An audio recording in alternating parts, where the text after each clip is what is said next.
Hello hello hello.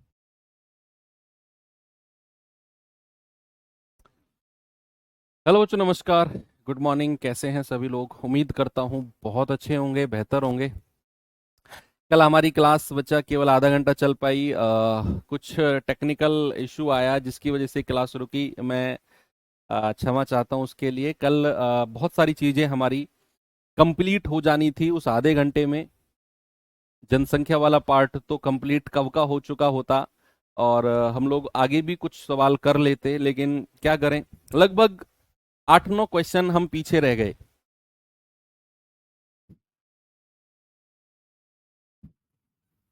कोई बात नहीं, आप कहोगे तो इस सैटरडे में की क्षतिपूर्ति हम लोग कर लेंगे भाई। पेनल्टी, मुझसे आधे घंटे पहले क्लास बंद हुई तो मैं उस चीज़ को एक्सेप्ट करता हूँ, और उसकी पेनल्टी अगर आप मुझ पे लगाते हो तो सैटरडे को आपकी क्लास में लगा दूंगा, अगर आप कहोगे तो। और वो चीज़ को हम देख लेंगे। चलो, वो बाद की बात है। अभी तो वीक शुरू हुआ है, आज तो ट्यूसडे है, तो देखते हैं सैटरडे तक क्या होता है। लेकिन हाँ, बहुत डिटेल में बच्चा मैं आपको ये पढ़ा रहा हूँ परसेंटेज चैप्टर।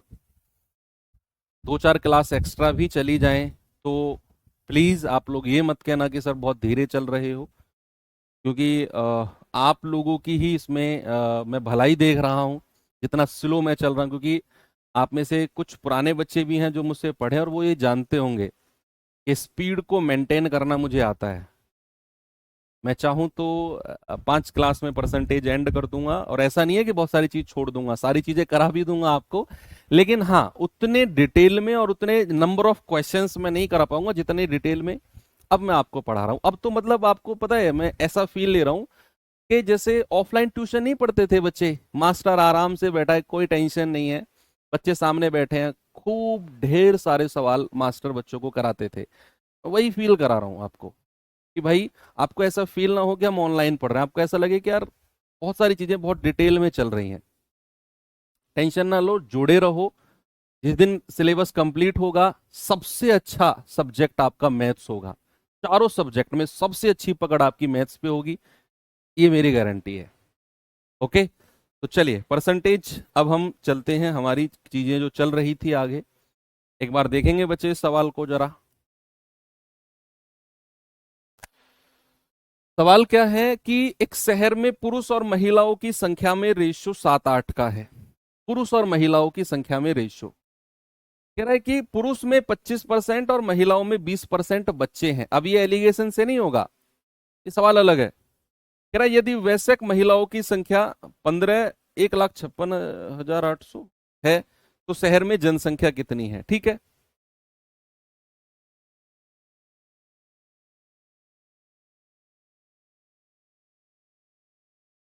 अच्छा सवाल है। अच्छा, मुझे एक बात बताओ। कह रहा है कि भैया मेल और फीमेल का रेशियो कितना है? 7-8 का रेशियो है। मेल और फीमेल का रेशियो कितना है? 7-8 का रेशियो है।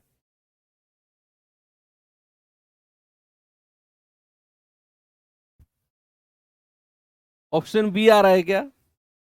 बोलो।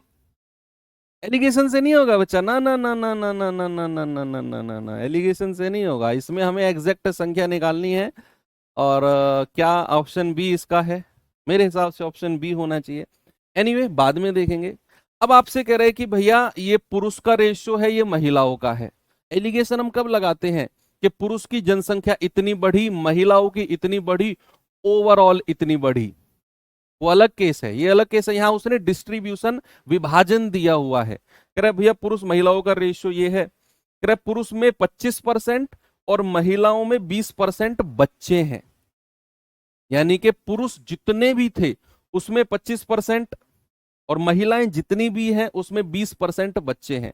अब कह रहा है यदि वयस्क महिला, यानी कि जो जवान महिलाएं हैं, यानी कि बच्चे फीमेल अलग है, जवान जो महिलाएं हैं वो उनकी संख्या हमको दे दी है 1,56,800। अब जरा मुझे एक बात बताओ, अगर 20% महिलाओं में बच्चे हैं, भाई महिलाओं फीमेल चाइल्ड अगर 20% है, तो एडल्ट फीमेल वयस्क महिला कितनी होंगी? आप कहेंगे सर एडल्ट फीमेल का परसेंटेज, एडल्ट फीमेल का परसेंटेज बताओ जरा मुझे।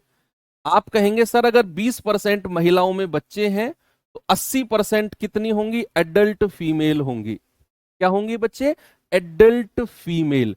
एडल्ट फीमेल 80% होंगी और उसी की ही वैल्यू कितनी है, 1,56,800। तो यहां से आप क्या करो, टोटल महिलाओं की संख्या निकाल दो, कुल महिलाओं की संख्या 100% की वैल्यू। तो 1% कितना होगा, 1,56,800 बटा 80, 8 से जाएगा, 8 एकम 8, 7, 8 नाम 72, 4 8 6 48। तो 100% की वैल्यू कितनी होगी, ये हो जाएगी 1960 और 00, 1,96,000। ये जो 1,96,000 आया है, ये कुल महिलाओं की संख्या है। क्या बोला बच्चा मैंने, ये कुल महिलाओं की संख्या है, कुल महिलाओं की। और हमें महिला और पुरुष का रेशियो कितना दिया हुआ है, 7-8, यानी कि महिलाओं का रेशियो 8 है। तो 8 यूनिट का मतलब है 196 3 बार 0।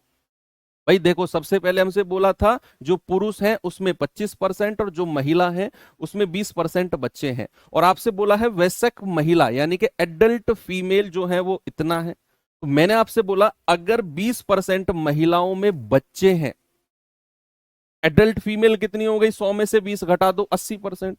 उसी की ही वैल्यू ये थी।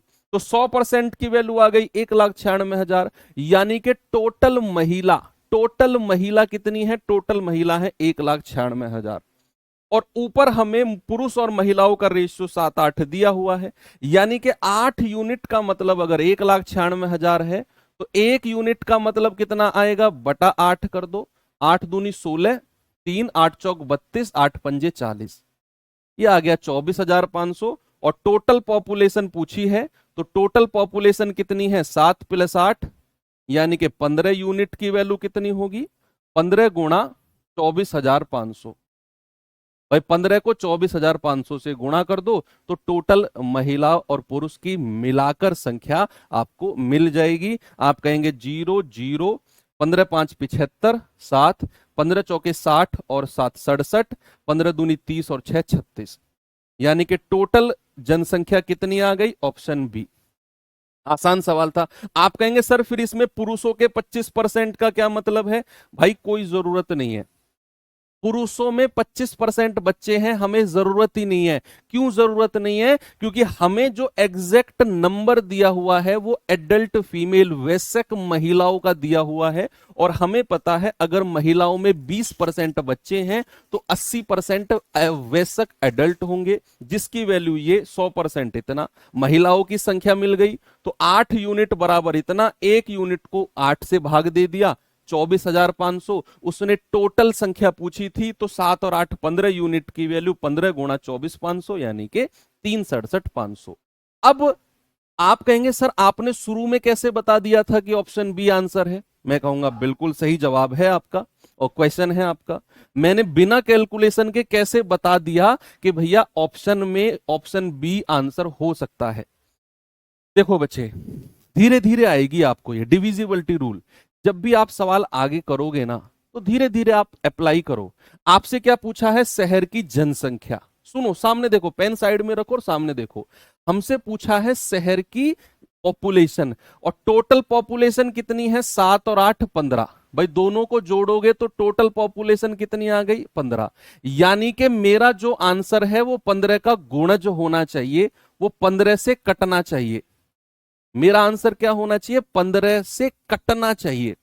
टोटल पॉपुलेशन कुल जनसंख्या हमसे पूछी है, अब कुल जनसंख्या पूछी है तो 8 और 7 15, यानी कि माय आंसर 15 से कटना चाहिए। अब अगर 15 से कटना चाहिए तो 15 से कटने वाली संख्या 3 भी है और 5 भी है। भाई जो संख्या 15 से कटेगी वो 3 से भी कटेगी, 5 से भी कटेगी। और 3 से कटने वाली संख्या का मतलब क्या है, सम ऑफ डिजिट, यानी कि अंकों का योग। ऑप्शन में चेक करो, ऑप्शन में चेक करो किसके अंकों का योग 3 से नहीं कट रहा। देखो, हम जब ऑप्शन से सवाल करते हैं ना तो हमेशा लाइफ में बात याद रखना, आपको सही आंसर नहीं ढूंढना, आपको वो 3 गलत आंसर ढूंढने हैं जो हो नहीं सकते। अगर हमें यहां 3 की डिविजिबिलिटी विभाज्यता देखनी है तो मैं अंकों का योग करूंगा और मैं उन 3 ऑप्शन को हटाऊंगा जो जिसके अंकों का योग 3 से नहीं कटेगा। तो 4 2 6 और 5 11, 3 से नहीं कटा। 6 और 9 15 और 1 16, 3 से नहीं कटा। 5 और 1 6 7 6 13 और 1 14, 3 से नहीं कटा। 3 गलत ऑप्शन ढूंढ लिए, चौथा अपने आप सही हो जाएगा। चौथा अपने आप सही हो जाएगा। बिल्कुल सही जवाब है। अप्रोच भी बता दी, तरीका भी बता दिया। अगले सवाल पे आ जाओ।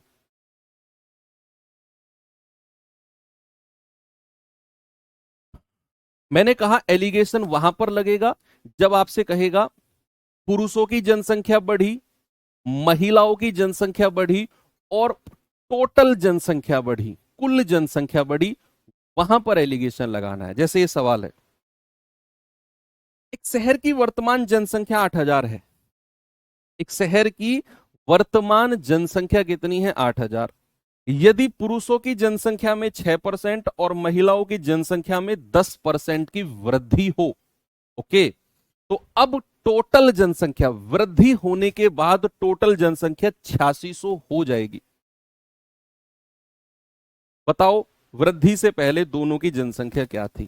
क्या यहां पर एलिगेशन लगा सकते हैं? यस और नो में जवाब दो आप लोग। जो लोग कमेंट कर सकते हैं बच्चा वो मुझे जवाब दो, क्या यहां एलिगेशन हम लगा सकते हैं? यस और नो। ये मौसम है बड़ा पागल। हम्म, बोलो भाई, बोलो बोलो बोलो। क्या यहां पर हम एलिगेशन यूज कर सकते हैं? बिल्कुल सही जवाब। बिल्कुल कर सकते हैं सर।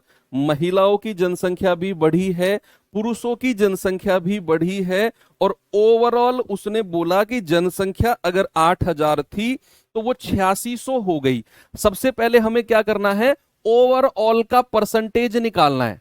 ओवरऑल का परसेंटेज कितना है भाई? जनसंख्या पहले थी 8,000, बाद में कितनी हो गई? 8600। यस और नो?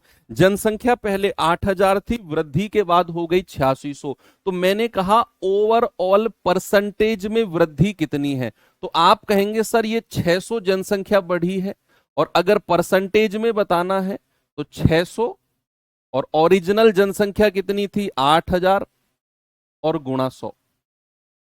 तो 2 जीरो से 2 जीरो, 1 जीरो से 1 जीरो, ये आ जाएगा आपका 60/8%।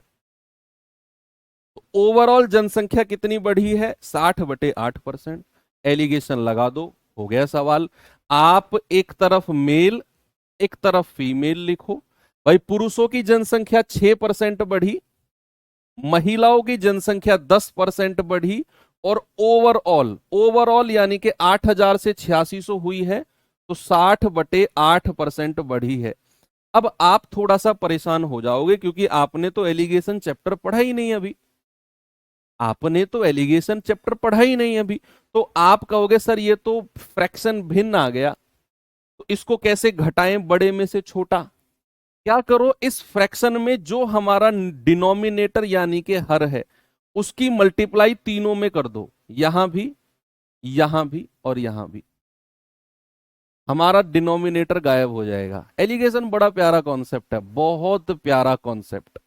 आप कहेंगे कि सर 8 से 8 गया, 8 छिंग 48, 10 या 8 80, और ये 8 से 8 कट के 60 बचेगा। 80 में से 60 गया 20, और 60 में से 48 गया 12। तो 4 से कटेगा 4 तिया 12, 4 पंजे 20, और यही रेशियो मेरा किसका आ गया? यही रेशियो आ गया बच्चे संख्या का। किसका रेशियो आ गया? संख्या का। यानी कि हम कहेंगे 5 और 3 8। 8 यूनिट की वैल्यू अगर ओरिजिनल जनसंख्या 8,000 है तो 1 यूनिट की वैल्यू कितनी हो जाएगी? 8,000/8, यानी कि 1000। और 1 यूनिट अगर 1000 है तो 5 यूनिट कितनी हो जाएगी? 5,000। और 3 यूनिट कितनी हो जाएगी? 3,000। भाई मैंने क्या बोला? 80 में से 60 गया 20, और 60 में से 48 गया 12। 4 तिया 12, 4 पंजे 20, यानी कि संख्या का रेशियो आ गया 5 3 का। तो हम कहेंगे 5 और 3 8। 8 यूनिट का मतलब 8,000, 1 यूनिट का मतलब 1,000, तो भैया 5 का मतलब 5,000, 3 का मतलब 3,000। ऑप्शन नंबर ए सही है। और ये स्टार लगा लेना, अच्छा सवाल है, वास्तव में बहुत अच्छा सवाल है। ये लास्ट क्वेश्चन करो, फिर मैं टाइप चेंज करता हूं।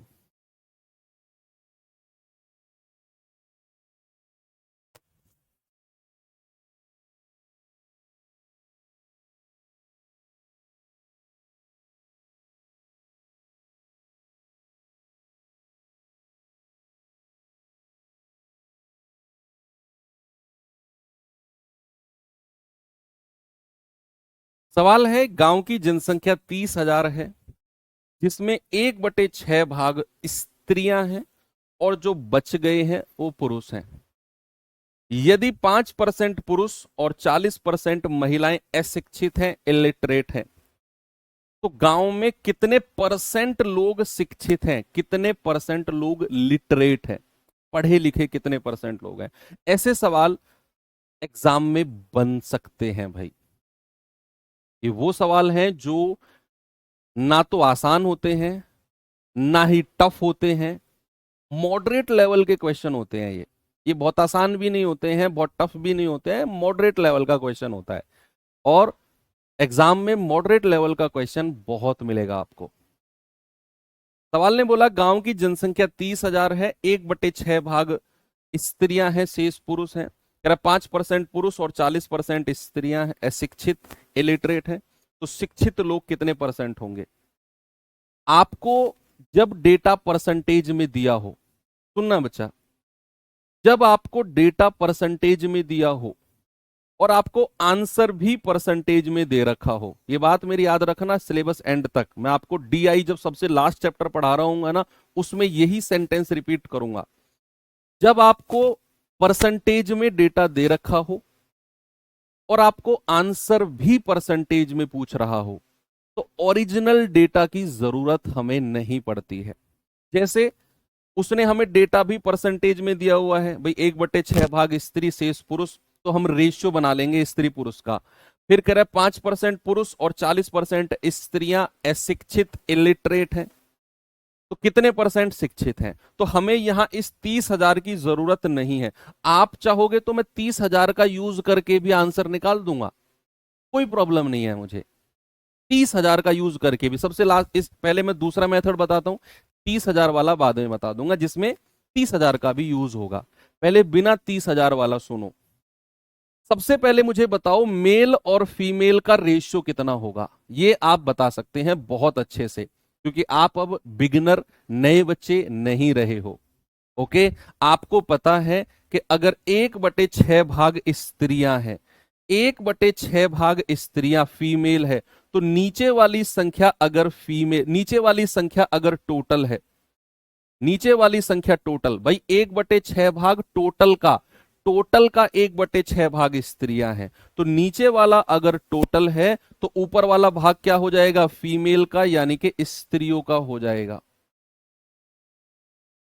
भाई आपसे अगर मैं कहूं कि एक शहर में टोटल जनसंख्या, कुल जनसंख्या है, उसका 1/6 भाग फीमेल है, 1/6 भाग, तो यानी कि मैं कहूंगा कि टोटल अगर 6 है तो एक भाग क्या है? एक भाग फीमेल हो जाएगा। एक भाग क्या होगा? एक भाग फीमेल हो जाएगा। तो भैया आप कहेंगे कि सर अगर टोटल 6 है और फीमेल के पास एक भाग है, तो मेल कितने बचेंगे? 6 में से एक गया 5, तो ये रेशियो आएगा 5:1 का। 5 और 6 का नहीं, 5 और 1 का। अगर आपसे ये बोल, भाई वो बात अलग है जो आप कह रहे हो ना कि इसको स्त्री मान लो ना, वो कब है? अगर आपसे ये कहता कि स्त्री का 1/6 भाग, 1/6 भाग, मतलब वो सवाल, सेंटेंस ही अलग बनता। 1/6 की कमी की जाए तो 6 से 5 वहीं तो करते हैं। यहां तो उसने बोला कि टोटल जनसंख्या का 1/6 भाग स्त्री है, तो टोटल जनसंख्या अगर 6 है तो एक भाग फीमेल, तो मेल कितना होगा? 5 भाग। मेल कितना होगा? 5 भाग। अब सवाल ने बोला है कि 5% पुरुष और 40% स्त्रियां अशिक्षित हैं, परसेंटेज। लेकिन हमें क्या पूछा है? हमें पूछा है कितने परसेंट लोग पढ़े लिखे हैं। तो हमें परसेंटेज भी पढ़े लिखे वाला ही चाहिए। मैंने आपसे क्या बोला बच्चे? मैंने बोला हमें परसेंटेज भी पढ़े लिखे वाला ही चाहिए। आप मुझे बताओ कि अगर 5% पुरुष, सामने देखो मैंने आपसे क्या पूछा, अगर 5% पुरुष, अगर 5% पुरुष अशिक्षित हैं, तो फिर शिक्षित पढ़े लिखे कितने होंगे? शिक्षित पुरुष कितने होंगे? जल्दी से मुझे बता दो, शिक्षित पुरुष कितने होंगे? अगर 5% पुरुष अशिक्षित हैं, अशिक्षित, तो शिक्षित पुरुष होंगे, 100 में से 5 घटा दो सर, 95% पुरुष शिक्षित होंगे। 95, 100 में से 5 घटा दो, बोलो भाई। अगर 5% पुरुष, 5% मेल पढ़े लिखे नहीं है, तो पढ़े लिखे मेल कितने हैं? फिर 100 में से 5 घटा दो, 95%। अगर 40% महिला अशिक्षित हैं, तो शिक्षित कितनी होंगी? 100 में से 40 घटा दो, 60% होंगी। और ये चीज मैं आपको पढ़ा चुका हूं, ये चीज मैं आपको पढ़ा चुका हूं। आप इस पे एलिगेशन भी लगा सकते हो। ये तो ऊपर संख्या का रेशियो हो गया, ये तो संख्या का रेशियो हो गया। ओवरऑल आपको निकालना है, नीचे संख्या का रेशियो कितना है? 5 और 1 का। ये बीच वाला पार्ट आपको निकालना मैंने सिखाया है, ये बीच वाला पार्ट मैंने आपको निकालना सिखाया है। इन दोनों की गुणा 95 गुणा 5 प्लस इन दोनों की गुणा 60 गुणा 1 बटे इन दोनों की संख्या का योग 5 + 1। जो बच्चे रिवीजन कर रहे होंगे वो जानते होंगे कि हाँ सर ये तरीका हमने पढ़ा है। मैंने आपसे क्या बोला? हमें शिक्षित का परसेंटेज बताओ, तो पुरुष आ गए 95% शिक्षित, महिला आ गई 60% शिक्षित। ओवरऑल पूछा है, ओवरऑल, और संख्या का रेशियो कितना है? 5:1 का, नीचे लिख दिया। बीच वाली वैल्यू के लिए इन दोनों की गुणा, इन दोनों की गुणा बटे जो संख्या का रेशियो है उसे आप जोड़ दो, 5 और 1 6, और जल्दी से आंसर बताओ क्या होगा। इसीलिए मैं कहता हूं मैथ्स में रिवीजन करते चलो, कौन सा कॉन्सेप्ट उठकर कहां वापस आ जाए पता नहीं।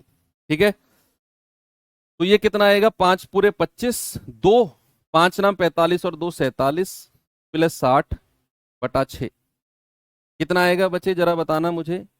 75, 25 और 35, 535 आ गया ना, बटे 6।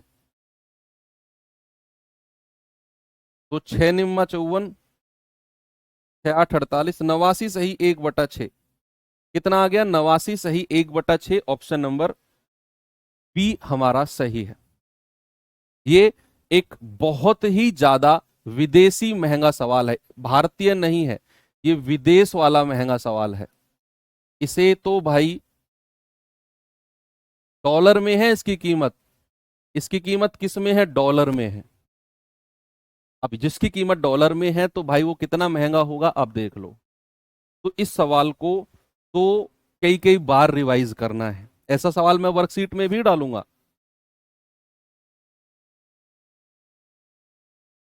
है कुछ भी नहीं सवाल में, 30,000 की हमें जरूरत ही नहीं पड़ी। आप कहोगे तो 30,000 का मैं यूज करके भी करा दूंगा ये सवाल आपको। कैसे, देख लो जरा। हालांकि ये बेस्ट मेथड है जो मैंने आपको बताया। भाई मान लो टोटल जनसंख्या कितनी है? 30,000। अब उसने क्या बोला है? 1/6 महिला है, जिसमें से 1/6 भाग क्या है? स्त्रियां हैं। 1/6 भाग, तो इसका 1/6 भाग निकालो 30,000 का, तो 6 से काटोगे तो 5,000 स्त्रियां हैं। तो अगर 30,000 में से 5,000 स्त्रियां हैं तो मेल कितने होंगे? 25,000 है भाई। 30,000 में से 5,000 घटा दो, 25,000 आदमी आ जाएंगे भैया, पुरुष आ जाएंगे। ओके, अब सवाल ने बोला है कि 5% पुरुष और 40% महिलाएं अशिक्षित है, अशिक्षित। तो शिक्षित का परसेंटेज, अब शिक्षित का परसेंटेज फिर बताओ मुझे। शिक्षित पुरुष कितने हैं? अगर 5% पढ़े लिखे नहीं है तो 90% शिक्षित है। अगर महिला 40% पढ़ी लिखी नहीं है तो 100 में से घटा दो 60%। अब ये परसेंट निकालो 5,000 का, भाई 5,000 का 60% निकालो। आप कहेंगे सर 3,000, 3,000 महिलाएं पढ़ी लिखी हैं और इसका 95% निकालो 25,000 का। 2 जीरो से 2 जीरो गया, जीरो। 25 पंजे 125, हासिल का 12, 25 निम्मा 225 और 12 237, तो 23,750 पुरुष हैं जो पढ़े लिखे हैं। अब आप इनको जोड़ दो, सारे पढ़े लिखे लोगों को जोड़ दो, तो कितना आएगा? 057, 3 और 3 6, ये आ गया 26,750 टोटल। परसेंटेज में निकालना है तो 26,750 बटे टोटल जनसंख्या कितनी है? 30,000 बटे टोटल जनसंख्या भी तो करते हैं, और गुणा 100। 2 जीरो से 2 जीरो गया, 1 जीरो से 1 जीरो गया, 5 छंग 30, 5 से कटेगा 5 पूरे 25, 1 5 तिया 15, 2 5 पूरे 25, ये आ गया 535 बटा 6%, 535 बटा 6%, और आपका आंसर आ जाएगा ऑप्शन नंबर बी। ठीक है, यहां भी हमने 535 बटा 6% ही निकाला था ना, और यहां भी 535 बटा 6% आ गया। अब आप देख लो, जो तरीका आपको आसान लगे, जो तरीका ठीक लगे। ये 30,000 का यूज करके है, और ये बिना 30,000 का यूज करके आपने रेशियो से निकाल दिया। बस बच्चे, ध्यान में क्या बात रखनी है?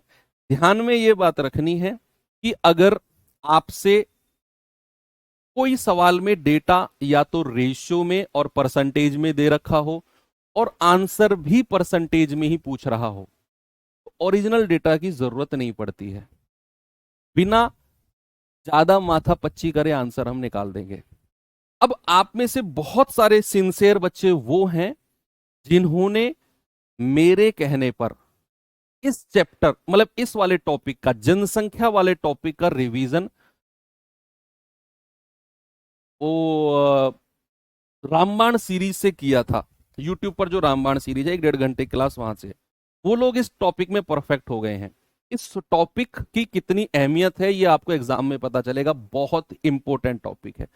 अब एक और टॉपिक मैं आपको ऐसा ही कराता हूं, और ये टॉपिक भी जो मैं अब कराऊंगा आपको, ये भी मैंने आपको रामबाण सीरीज में कराया हुआ है।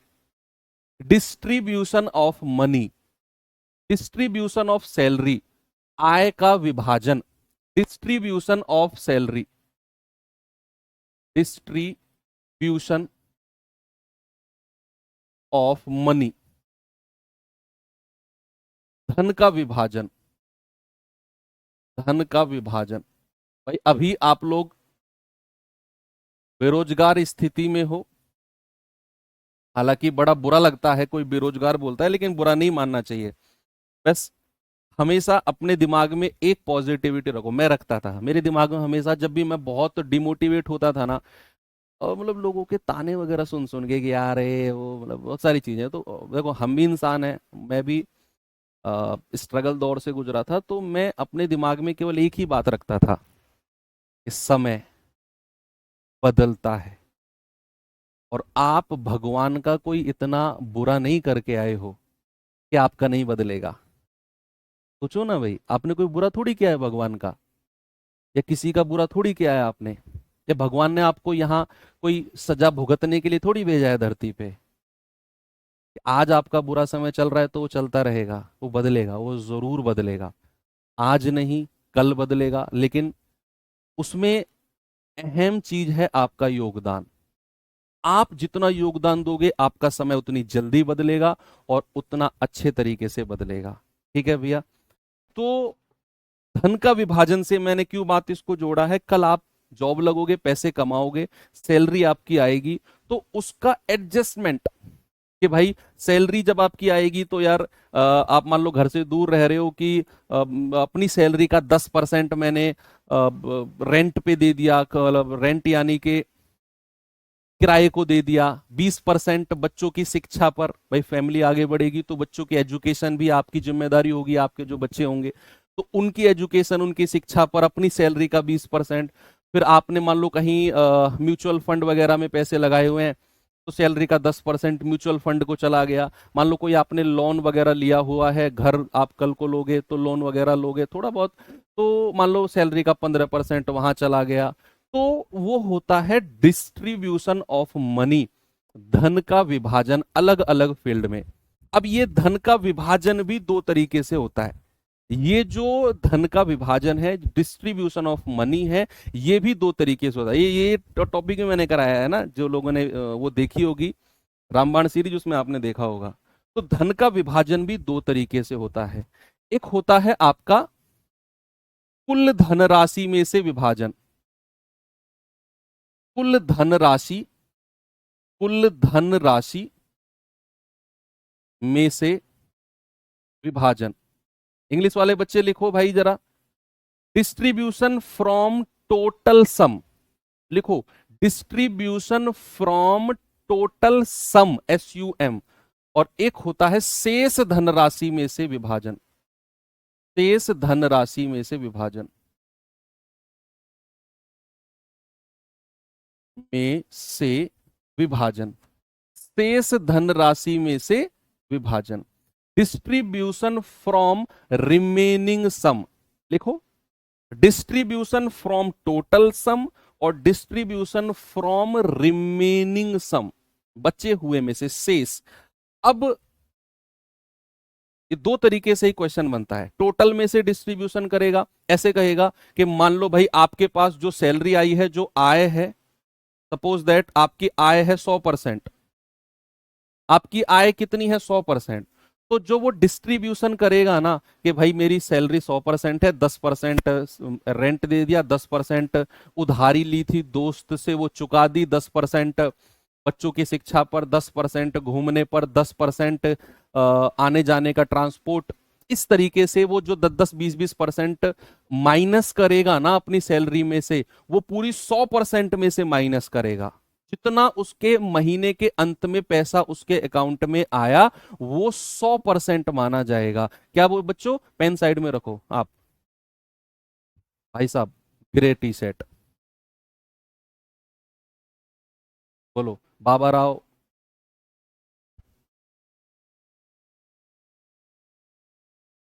बोलो राव साहब, आपसे कह रहा हूं, पेन हाथ में है तो डॉक्टर भीमराव अंबेडकर जितनी जिम्मेदारी है क्या तुम्हारे ऊपर कि भाई, उनको इतनी बड़ी जिम्मेदारी थी उनके ऊपर कि भाई देश का संविधान लिखना है। तो ऐसा कहते हैं कि उन्होंने 2 साल पर डे की एवरेज 2 घंटे की नींद वो लेते थे बस, 2 से 2.5 घंटे पर डे। तो इतनी जिम्मेदारी, मैं कह रहा हूं पेन साइड में रखो, सामने देखो भाई, मैंने क्या बोला कि आय अगर 100% है तो जो डिस्ट्रीब्यूशन है वो 100% में से ही किया जाएगा। डिस्ट्रीब्यूशन 100% में से ही किया जाएगा। मान लो 100% का 10% उसने किराए पर कर दिया, सपोज किराए पर कर दिया, रेंट पर कितना 10%। मान लो उसका ट्रांसपोर्ट, भाई ऑफिस आएगा जाएगा, ट्रांसपोर्ट पर मान लो 20% दे दिया। बच्चों की एजुकेशन पर 15% दे दिया। तो जितने भी परसेंटेज जुड़ कटेंगे, ये टोटल 100% में से ही कटेंगे। किसमें से? टोटल 100% में से ही कटेंगे। उसके बाद जो रिमेनिंग बचेगा, आपसे कहेगा बताओ शेष कितना परसेंट बचा है, तो आप 100% में से, 100% में से ये सारे परसेंट जोड़कर माइनस कर दो, 10 + 20 + 15। तो आप कहोगे सर जो रिमेनिंग बचा है ना वो 100 - 45, यानी कि 55% बचा है। रिमेनिंग कितना? 55% रिमेनिंग बचा है। ये होता है जब हम कुल धनराशि, और जो कि कुल धनराशि मेरी कितनी है 100% में से मैं अलग अलग परसेंटेज माइनस करता हूं। तो सब सारे परसेंटेज को जोड़कर 100 में से माइनस कर दो, 100 में से माइनस कर दो। लेकिन अगर आपसे कहेगा शेष धनराशि में से विभाजन, ये थोड़ा सा ध्यान में देने लायक कॉन्सेप्ट है। यहां सवाल में आपको गौर करना है कि हर परसेंटेज से पहले रिमेनिंग वर्ड या शेष जुड़ा होगा। पहचानेंगे कैसे सर सवाल को? सवाल को ऐसे पहचानना है कि हर परसेंटेज से पहले, हर परसेंटेज से पहले शेष वर्ड जुड़ा होगा, रिमेनिंग। आपसे कहेगा मान लो एक व्यक्ति की आय सपोज दैट 100% है, मान लो आपसे कहेगा उसने 20% किराए पर दे दिया, घर के किराए पर दे दिया, तो उसके बाद आपसे कहेगा शेष में से, आपसे कहेगा शेष का 10%, मान लो आपसे कहेगा बच्चों की एजुकेशन फीस दे दी, तो ये लाइन जुड़ी होगी। आपसे कहेगा कुल आय का 20% किराए पर दे दिया, और फिर ये वर्ड जुड़ा होगा शेष का 10%, शेष का 10% एजुकेशन पर। तो हम क्या मान के चलेंगे, मान लो उसकी आय कितनी है 100, ये उसकी आय है। अगर उसने 20, अगर उसने 20 किस पर दे दिया, रेंट पर यानी कि किराए पर दे दिया, तो शेष कितना बचा है, रिमेनिंग शेष कितना बचा है। आप कहेंगे 100 में से 20 घटा दो सर, 80 है, शेष कितना बचा है, 80 है। अब इस 80 का 10% एजुकेशन पर दिया है, 80 का 10%, 80 का 10% किस पर दिया है, एजुकेशन पर। ये मैं आपको समझा रहा हूं, ऐसे करना नहीं है सवाल, करना तो किसी और तरीके से है, वन लाइनर मेथड से कराऊंगा मैं आपको, एक लाइनर मेथड से, लेकिन ये मैं जस्ट आपको समझा रहा हूं कि what is the difference between two, दोनों के बीच का अंतर कितना है। तो मैंने आपसे क्या बोला, आपसे कहेगा 100% उसकी सैलरी है, 20% किराए पर दे दिया, और जो 20% किराए पर देने के बाद जो बचा उसका 10% एजुकेशन पर। तो मैंने कहा मान लो उसकी सैलरी 100 रुपए है, तो वो 20 रुपए दे देगा किराए पर, 20 रुपए किराए पर देने के बाद कितना बचा, 80 रुपया, उसका 10% एजुकेशन पर देगा, 80 का 10%। बोलो भाई साहब, आप शर्ट वाले भैया, हाँ आप, सही कह रहा हूं गलत कह रहा हूं, सही कह रहा हूं ना। तो अरे वाह, गमछे वाले का तो भाई साहब रोला है, ये गमछा जो गले में डाल के बैठे हो ना आप, मतलब रोला है आपका, तो गर्मी आपको छू ही नहीं सकती है। मैंने आपसे क्या बोला, जो 100% आए है, अगर टोटल में से परसेंटेज माइनस करेगा तो ये वर्ड कहीं नहीं दिखेगा आपको, शेष वर्ड कहीं नहीं दिखेगा, सबको जोड़कर 100 में से घटा दो, बहुत आसान, ये तो बहुत आसान है, ये उससे भी आसान है। इसको समझना, करना मैं किसी और तरीके से बताऊंगा आपको, अभी फिलहाल दोनों में डिफरेंस समझ में आया। अब मैं सवाल कराता हूं आपको, जैसे पहला क्वेश्चन आपके सामने है ये, जरा देखेंगे बच्चे इस सवाल को, ये बहुत इंपॉर्टेंट टाइप्स चल रहे हैं आजकल, जो चल रहे हैं बहुत इंपॉर्टेंट।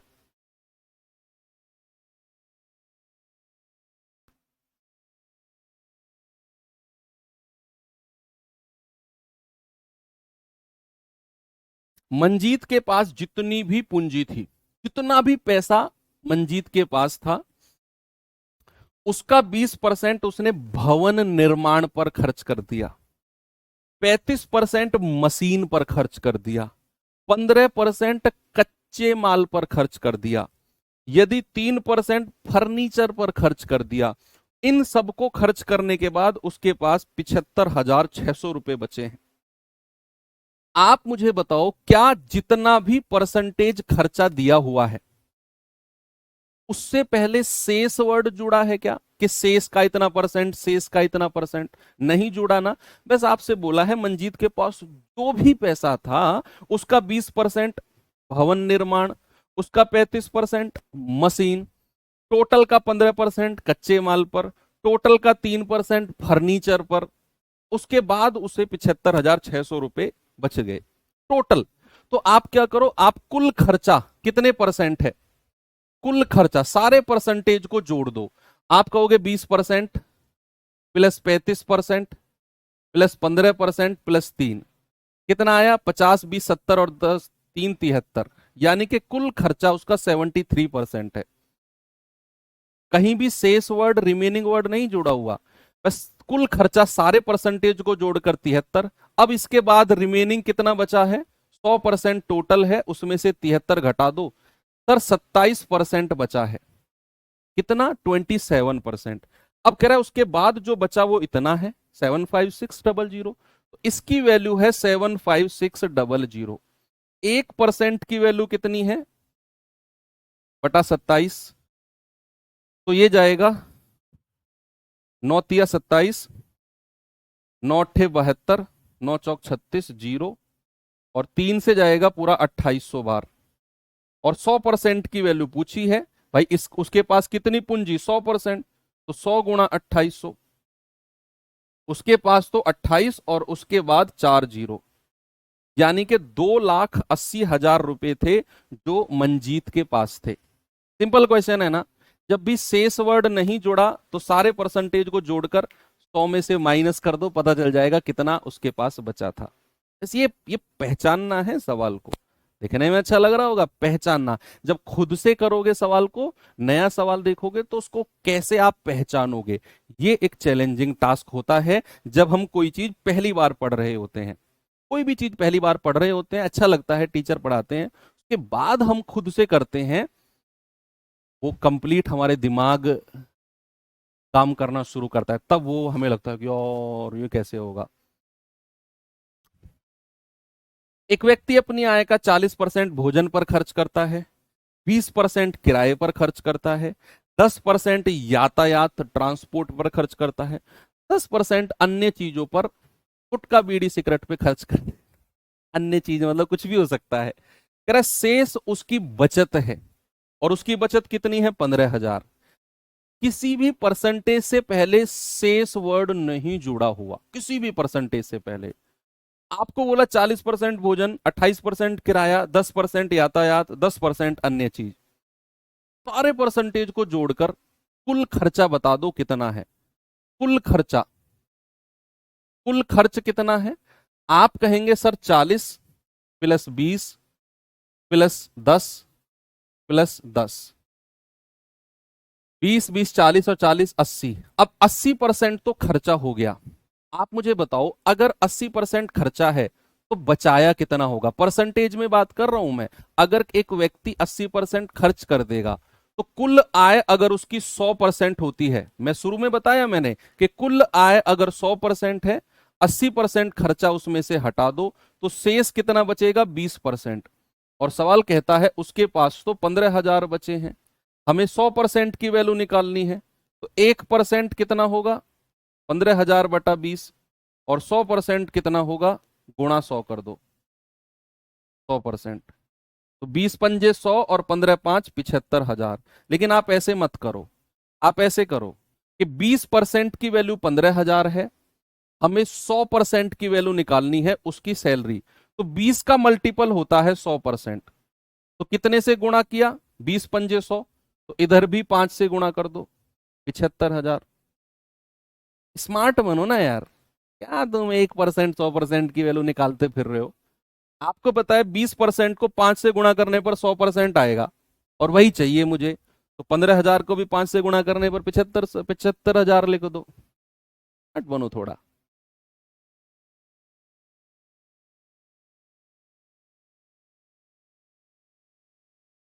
ये करिए।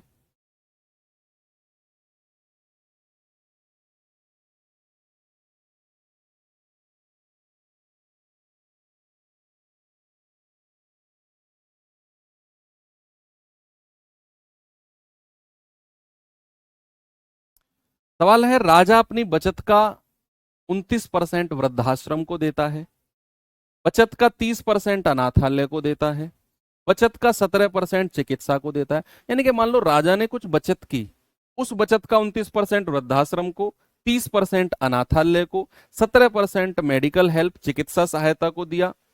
उसके बाद उसके पास 7200 बचे। तो राजा का वेतन बताओ कितना है?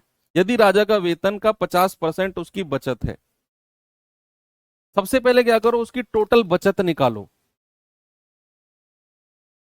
टोटल बचत है कितनी? वेतन तो बाद में निकालेंगे, ये लाइन तो अभी हटाई दो आप, ये लाइन तो हटाई दो। आप मुझे बताओ राजा की बचत कितनी है?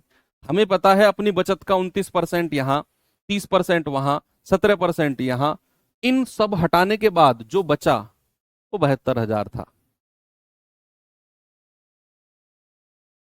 तो क्या करो, पहले 29% प्लस 30% प्लस 17%, कितना हो गया 49 और 17 66, यानी कि बचत का 66% तो वो दान कर चुका है।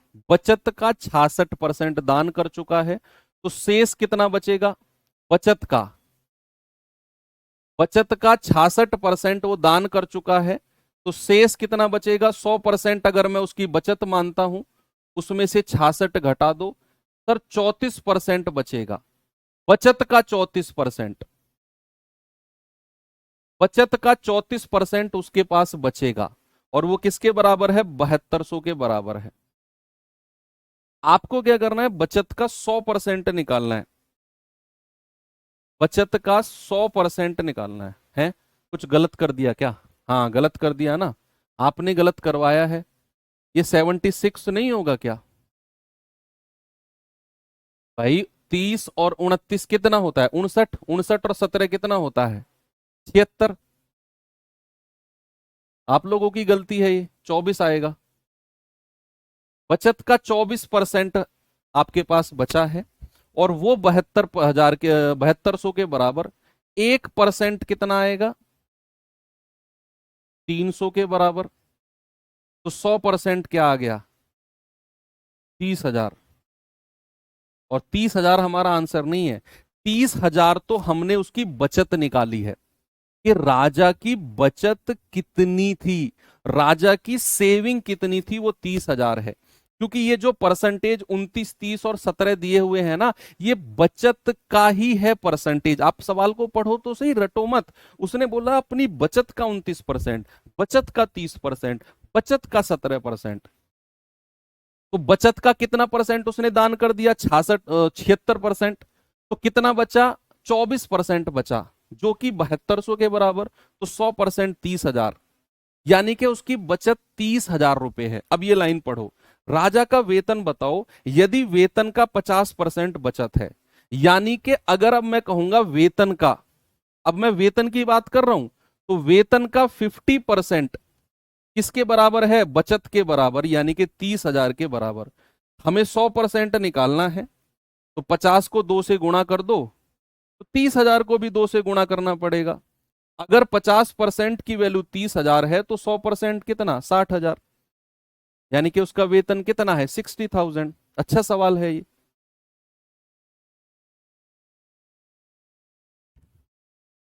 अच्छा सवाल है, यूपीएसआई में पूछा गया क्वेश्चन है। बहुत सारे लोग 30,000 को ही वेतन मान लेंगे, कि 100% की वैल्यू आ तो गई, 30,000 यही तो वेतन है। अरे नहीं बच्चा, हर खरी चीज सोना नहीं होती, हर 100% वेतन नहीं होता। यहां उसने बचत की बात करी, तो ये 100% उसकी बचत है, 30,000। फिर आगे बढ़े हम, वेतन का 50% उसकी बचत है, तो वेतन का 50% 30,000 के बराबर, तो वेतन का 100% 60,000। ये है उसकी सैलरी, ये है उसकी सैलरी। इस सवाल पे आ जाओ।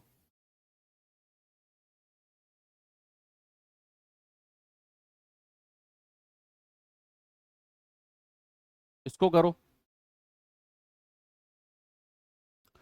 सोहन अपनी आय का 23% इंश्योरेंस पॉलिसी, 33% भोजन, 19% बच्चों की शिक्षा, 16% मनोरंजन पर खर्च करता है। उसके पास जो शेष बचा वो 504 रुपए बैंक में जमा कर देता है। बताओ भोजन और इंश्योरेंस पर कितना खर्चा किया? भोजन, और इस बार उसने आय नहीं पूछी, 100% नहीं पूछा। इस बार उसने पूछा है भोजन और इंश्योरेंस पर कितना खर्चा है।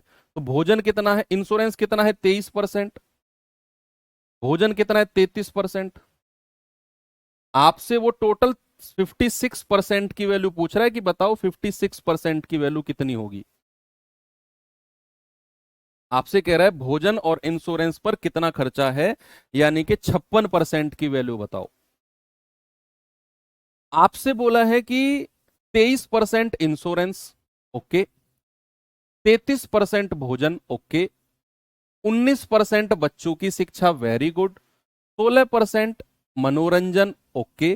तो टोटल खर्चा कितना हो गया?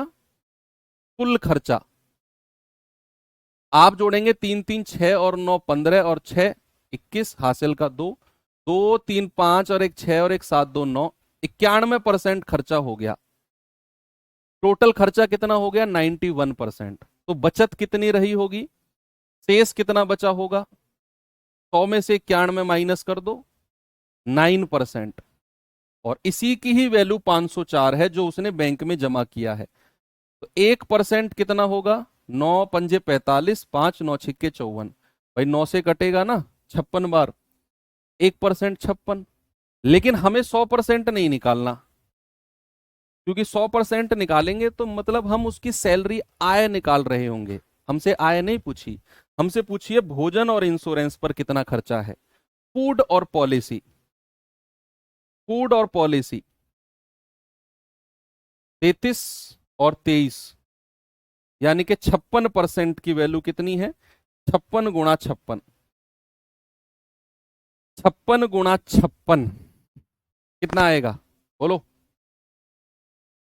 3136 आ जाएगा क्या? यस, ऑप्शन सी कर लेना। भाई 56 गुणा 56 क्या होता है? 56 का स्क्वायर, 56 का स्क्वायर। तो 6 का स्क्वायर करो 36, 5 का स्क्वायर करो 25, और 5 छंग 30 दूनी 60। लिख दो यहां पर, ओ सॉरी 60 यहां लिख दो, बीच में जोड़ दो। 6 3 6 और 5 11, 2 और 1 3, 3160 36 आ जाएगा। ये सब सिखाऊंगा आपको मैं। फिलहाल आप 56 गुणा 56 जैसा मन करे वैसा कर लो। मैं ऐसा भी बताऊंगा, यूनिट डिजिट 6 छिंग 36, लास्ट में 6 आना चाहिए। आप कहेंगे सर दो ऑप्शन के लास्ट में 6 है। फिर मैं एक और कहूंगा आपसे बात, कि किसी भी परफेक्ट स्क्वायर, देखो जैसे 56 गुणा 56 है, ये 56 का स्क्वायर हो गया, परफेक्ट स्क्वायर है, पूर्ण वर्ग है।